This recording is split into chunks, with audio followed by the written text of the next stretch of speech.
Hello mga loves! Another day, another ganap na naman tayo for today's video.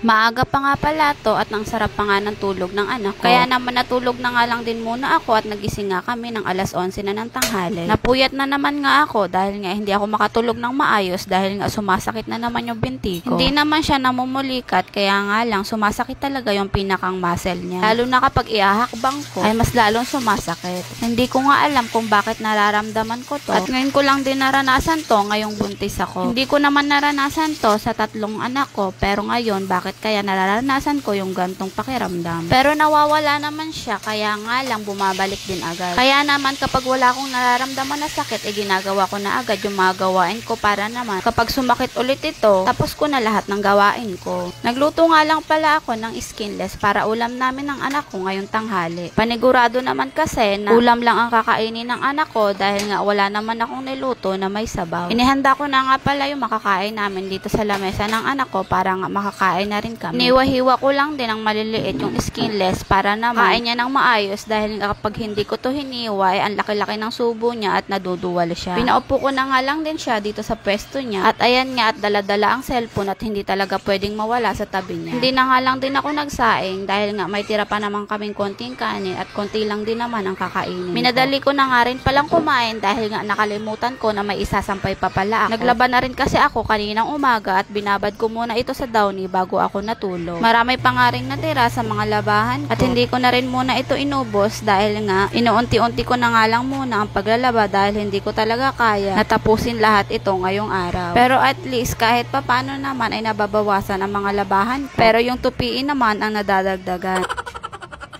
Halos karamihan na rin pala na natira sa mga labahin ko ay mga puti at mga damit ng anak ko na sobrang dudumi. Kaya naman kailangan ko muna tong ibabad bago ko labhan para naman mawala yung pagkadumi ng mga damit ng anak ko. Mga mancha kasi yun ng chocolate na pinapahid niya sa damit niya. At yung iba naman ay mga tulo ng Chucky kapag umiinom siya. Kaya naman napakahirap talagang tanggalin at kailangan talagang brushing para naman bumalik ang pagkaputi nito. Kukunti lang din yung nalabahan ko na damit ng anak ko ngayon at karamihan nga mga damit namin ni Daddy. Wala na nga rin palang init dito sa pinagsampayan ko dahil nga hapon na naman ako nakapagsampay. Umaga hanggang tanghali lang kasi ang init dito kaya naman kailangan talaga maaga ako nagsasampay para naman mabilis din matuyo yung mga nilabahan ko. Pero okay lang dahil nga pinapaabot ko naman to ng umaga at naiinita naman ito. Kaya naman bago ako magsampay ng panibago ay tuyo na rin yung mga dating sinampay ko. At na matapos na ako magsampay, nagpahinga na nga lang muna ako bago ko hinugasan yung mga konting hugasan namin sa lababo. Dahil nga medyo sumasakit na naman ang binti ko kaya naman kailangan ko na talagang tapusin yung mga gawain ko para kahit nakaupo na lang ako, wala na akong iisipin na gagawin kundi ang magluto mamaya para sa hapunan namin. Bibili lang din naman kami ng ulam sa bayan mamaya pagdating ni Daddy. At maaga din naman yun makakauwi dahil nga sa malapit lang siya naka-assign. Hindi ko pa rin pala napapaliguan ang anak ko ng mga oras na to dahil nga medyo napapagod pa ako. At nararamdaman ko na naman yung sakit sa binti ko. Tingnan nyo naman ang batang to at napakadungis at sarap na sarap pa nga siya sa pagdila sa mga daliri niya. Kaya naman pinaliguan ko na nga lang agad ito dahil baka mapagalitan pa ako ng daddy niya kapag nakita niya na ganito ang itsura ng anak niya. At yan na lang po muna for today's video. Thank you for watching everyone. Ingat and God bless.